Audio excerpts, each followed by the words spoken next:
Hey everyone, it's John and it is Dry Fire Monday, sponsored by the Mantis X Firearms Performance System. This week, I realized finally in looking through all of our dry fires, we've been doing Dry Fire Monday for almost the whole year, and I realized that I never have taken the time to show you guys how to properly grip a firearm, a handgun in particular. And if you do this the correct way, there's some anatomy and physiology behind it, and also some understanding of physics that comes behind this, that if you understand the whys, then as you get gripping on your pistol, then you'll know the how because you know the why. And once you know that how, then you can grip the pistol and more effectively control it to get more accurate shots with speed. If you're frustrated with your shooting and your shooting performance, you need the Mantis X to help you to get to the next level of skills. It's definitely helped me. So of course, right, as defensive shooters, we see this all the time on the main active self-protection channel, that speed is king, right? You've got to be first to put a shot on target. Aha, on target. So accuracy with speed is incredibly important, and that means controlling recoil, which means properly gripping the pistol. I get people all the time when I show videos of me here on the extra channel shooting, and they go, well, John, gosh, man, you really control recoil well. Well, some of that is, okay, so I have bigger hands. All right, fine. I have good hand strength. Those are things that you can work on. Get a hand strength grip trainer. I think you got to get over 60 pounds of hand strength in each hand to be able to really do a good job of controlling recoil. But then you got to understand how it actually works. So I want to explain to you how a firearm recoils in your hand, so then that way we can understand how to actually control that recoil so that we can successfully handle the pistol. Warning, science content coming. Gonna get geeky here for a little bit. Physics diagrams and junk, and anatomy and physiology. So right here I have a physics diagram, and I know you're gonna be like, what in the world is that? This is not what you call professionally done, friends, okay? This is me tracing my VP9 on a sheet of paper on a legal pad. And then talking about the physics diagrams on this. Now, the interesting thing to me here is, somebody might ask, wait a minute, John, what do you know about physics? Well, I studied nuclear engineering as an undergrad when I was in the Navy as a nuclear reactor operator, and did all my undergrad at Oregon State University. So I took an entire year, 3 semesters of physics, 5 semesters of calculus and all that stuff. That's another life ago, but this kind of stuff sticks with me. And so these are kind of what we'd call an easy to explain free body diagram. So what I want to show you first of all is that when the gun goes pew pew, right? When the bullet goes off, so if we have the barrel right here, here's the chamber. Explosion happens here, and the round leaves the chamber. Now, of course, Newton's third law, for every force, if you exert a force on something in one way, it will exert an equal and opposite force in the other way, which forces this backwards. Now, where all of that force gets transferred is right here at the locking block. Now, of course, what happens here, and the way that that gets transferred, I haven't really drawn here, but there's a recoil spring. And so this barrel actually connects to a spring, which connects to the front of the slide. That is then transferred. There's a little spot where it sticks on this transfer block. And that's where all the force comes back into the gun. Why is that important? Because this is the place where the force operates, and that is this blue line. This blue line says, wait a minute, we have a force operating in a rearward direction. Great. Well, now, of course, if you press that trigger and you weren't holding the gun, what would happen? Well, that force would push the gun this way, right? It would go up here. But why doesn't it do that?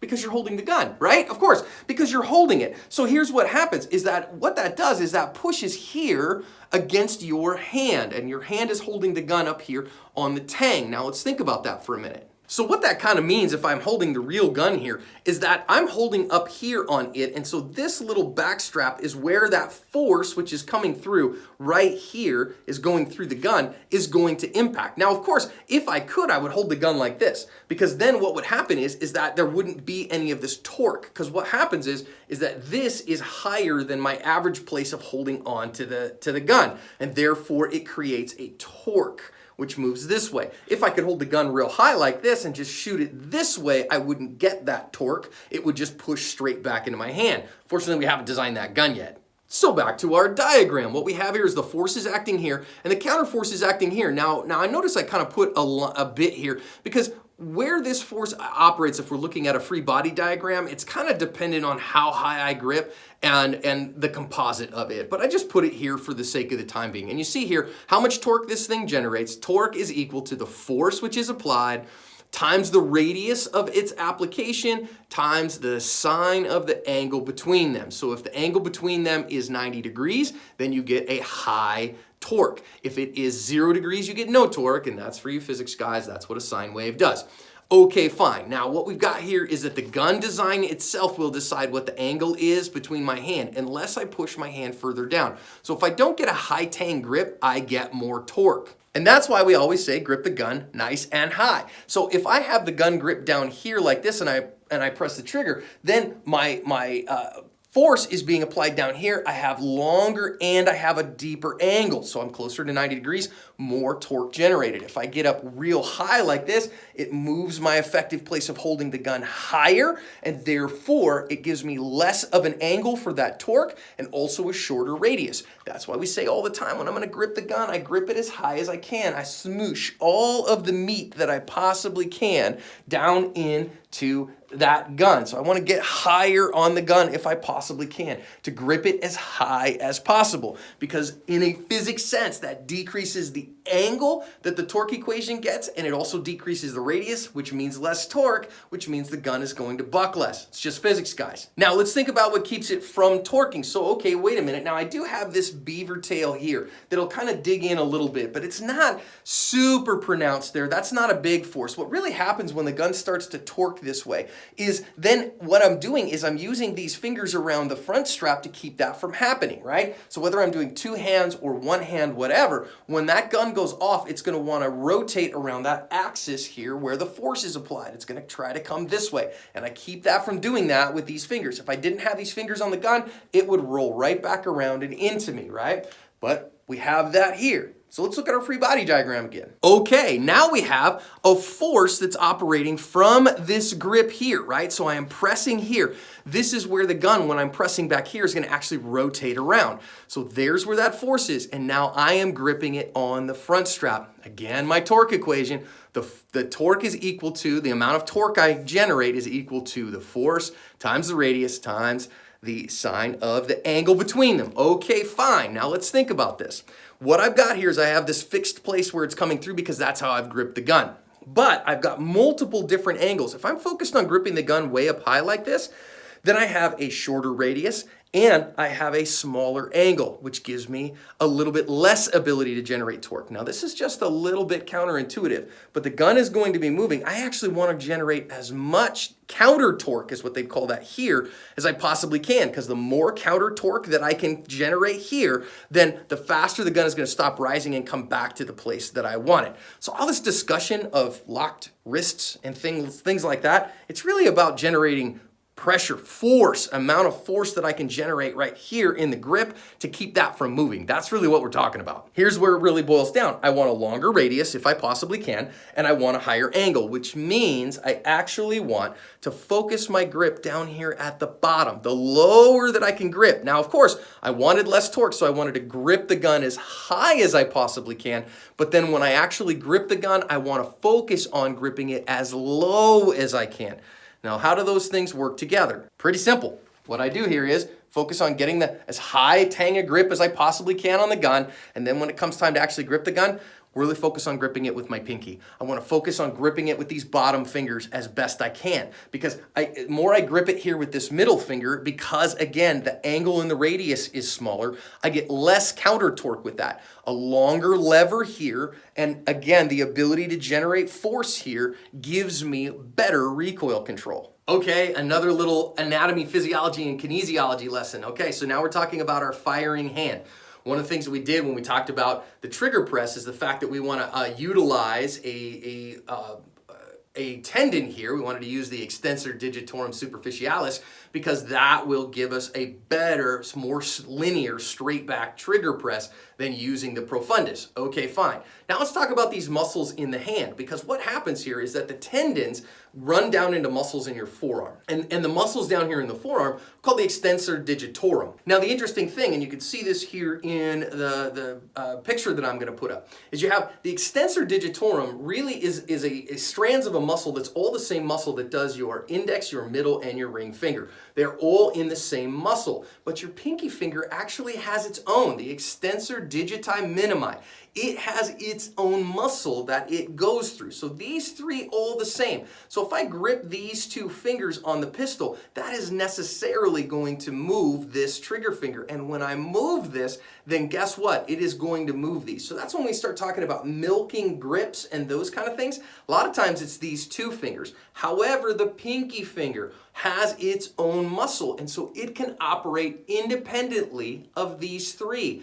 Ipso facto, you want to use that. So guess what? When it's time to grip the pistol, I push that way up high in my hand. Then I recognize this pinky finger, which if you go look in orthopedics journals, can be 35–40% of your hand strength even. Orthopedic surgeons really don't like removing your pinky because of how much it impacts your grip strength. So guess what? This pinky here is really where I want to focus my grip. Now, I'm not saying that you don't think about the middle two fingers at all, but when I grip this gun, I really think about gripping the tar out of it with my pinky. I mean, I'm high-tanged up on this thing. I think about gripping it really hard with my pinky. Don't worry about the other two so much. They'll grip some, and then when I press the trigger, press it straight back to the rear using that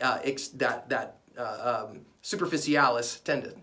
So again, all that to say, when it comes time to grip, really focus on your pinky grip. Now, in terms of how I'm gripping this pistol, what I really want to do here is press this front strap straight back into the rear strap, because what I'm trying to do here is control that rearward motion of the gun. Again, the explosion's going off here. It's going to press straight back down and through. This is a linear acting force. Therefore, I want to get behind this gun as best I can, and I want to then press this front strap straight back into the back strap. And I do that, again, not with the profundus in these other fingers, but with the superficialis, which goes through this second set of knuckles. Now, it does take a bit of a hand size for that. If you got really small hands that you can't get around that, you may have to use the profundus and use that last digit. But for those of us who have enough fingers here, I'm not gripping around the gun, I'm pressing the gun front to back into the back of my hand, into this meaty part of my hand. Now, of course, we want this, it's gonna be kind of hard for me to show you, we want this to be aligned, right? We want it right back in the meat. So if I can, I really want to get it back into the meat of my hand, so in that way it's getting force straight down my arm.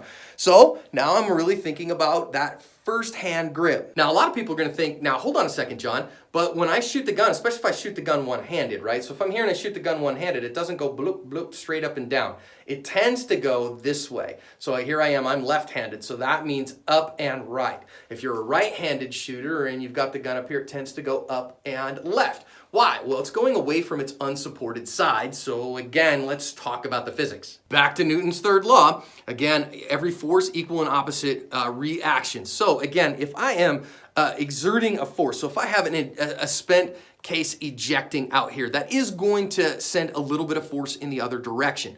Also, if you're looking at this kind of down the line, when it is rifling a bullet, so a clockwise rotation will exert a counter torque as well. Those are probably fairly minimal, but what really isn't fairly minimal is what I've depicted down here is my hand gripping the pistol. Now, it's kind of hard for me to show you on camera, but as soon as you grab a gun, you can see it. And what I'm showing you is this. Notice here that when I have one hand on there, that I have the entire back strap covered here by my thumb, but down here towards the bottom, I don't have quite so much.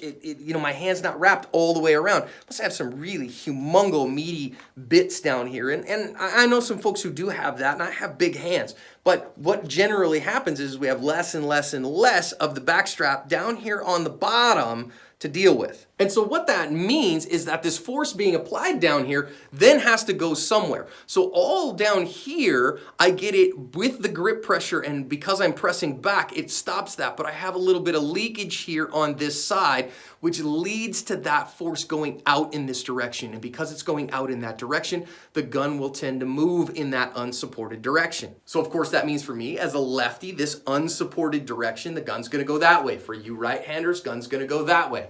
So how do we fix that? Of course, we put a second hand on the gun, right? So if I have one hand on the gun, now I really want to control the left to right motion. Here you notice I'm using my correct gripping technique, really focused on my pinky, getting in there and driving that gun straight from the front to the rear with the superficialis tendon instead of the profundus. Okay, fine. Now, once we're doing that, now we're going to wrap this other hand around. People ask me about your thumbs. Your thumbs are not involved in controlling recoil. Really, we just want to keep them out of the way, and I don't care what you do with them. I know people who like their thumbs high. I like people who like their thumbs down. I personally push mine forward like this because I want to stick this thumb on the back of something. I don't really care. The thumbs aren't really what matters. The fingers are what's controlling left and right recoil. So, pressing straight back, left and right. This hand pressing inside to side.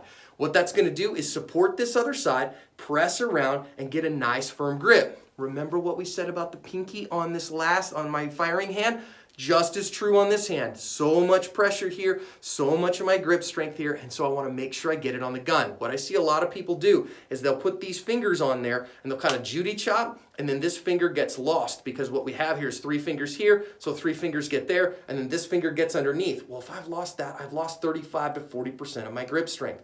So this is why you'll see a lot of these high-level competitive shooters or high-level defensive shooters, and instead of having this where their thumbs are maybe together like this, they tend to roll that hand a little forward.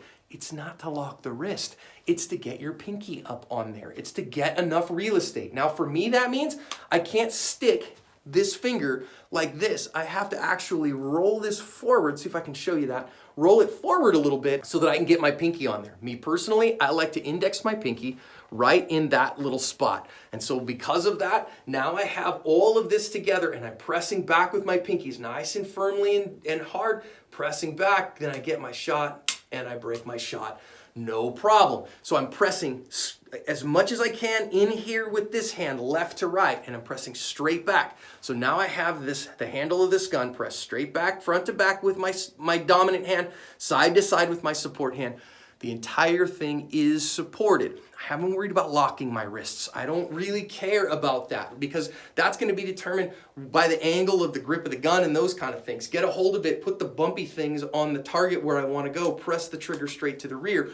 Gun will do what it wants to do. It's all about the anatomy, physiology, kinesiology, and physics, though, of making the gun do what we want it to do. Okay, so let's think about this. I've put the Mantis unit on my firearm, and I'm going to show you a little bit of how we are working towards not, by getting this finger isolated all on its own with our grip, and then seeing how the different hand placements will determine what the gun does after my shot. We can see a few of these. So this is why I really like the Mantis, because not just the raw score. I think when you're a beginning shooter, the raw score is awesome even to a low intermediate shooter. When you start getting into advanced shooting, when you start getting beyond the basics, man, I'm telling you, the graphs are life for you, okay? So we can start to see what it does when we're working on things. So let's try a couple of them.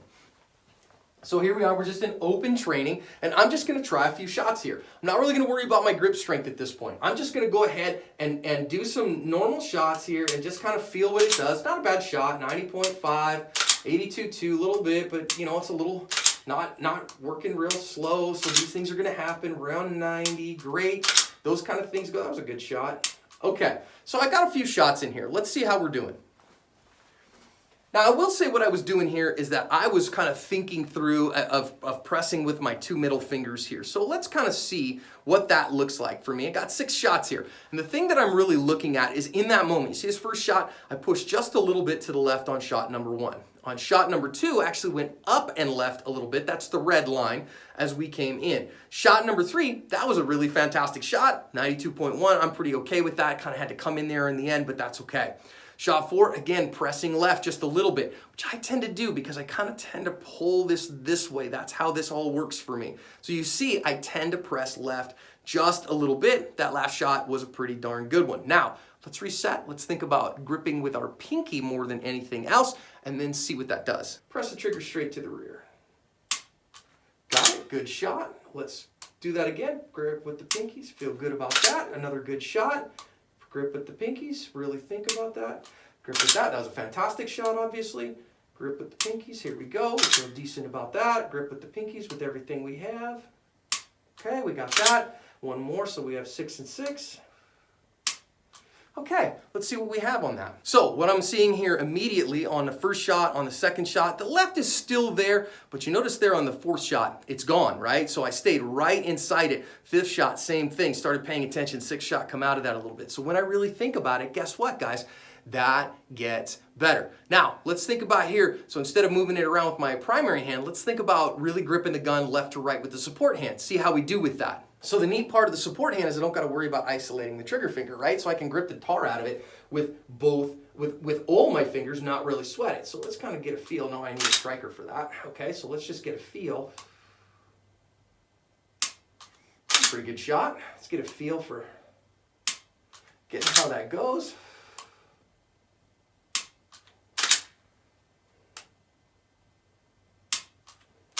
Really focusing on gripping hard with my support hand, gripping with the pinky real well. That was 6 shots. So let's see what we've got. So my average score was very high, that's a great thing, but really I'm more worried about what it's doing in recoil, right? So look at that first shot. When I was actually paying attention to it, that very first one, you can see, nice, tight, great group, okay? Second shot, again, I'm not moving left on that one. When I get more support hand on it, I tend to be doing a little better.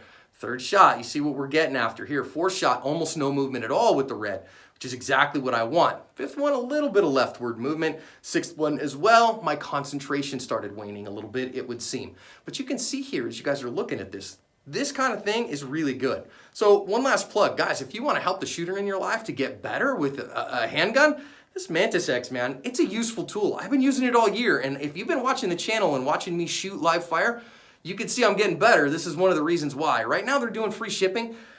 Man, I can't say enough about them. I'm really appreciative of them as a sponsor of the channel, and it would show them that you appreciate them sponsoring the channel as well, so everybody wins. So friends, there's science here. It's not just grip the gun harder. No, press front to back, straight back, get as high a grip as you possibly can because that's what the physics says. Then grip the pistol as low as you can, and because of the muscles in your forearm, grip with the pinky as best you can. Make sure that other pinky is on the gun as best you can. Grip it side to side with your support hand hard, front to back, hard, and get that gun pressed out there. Isolate the trigger finger and press straight to the rear with the extensor, with the digitalis superficialis. If you do that stuff, your shooting will improve. Now, do you need to know all that stuff in order to shoot well? No, I mean, I could just say grip it like this and go. But I figured you might want to know the whys and the what fors, and I'm a nerd. I kind of like this stuff, and so now you have my nerdity.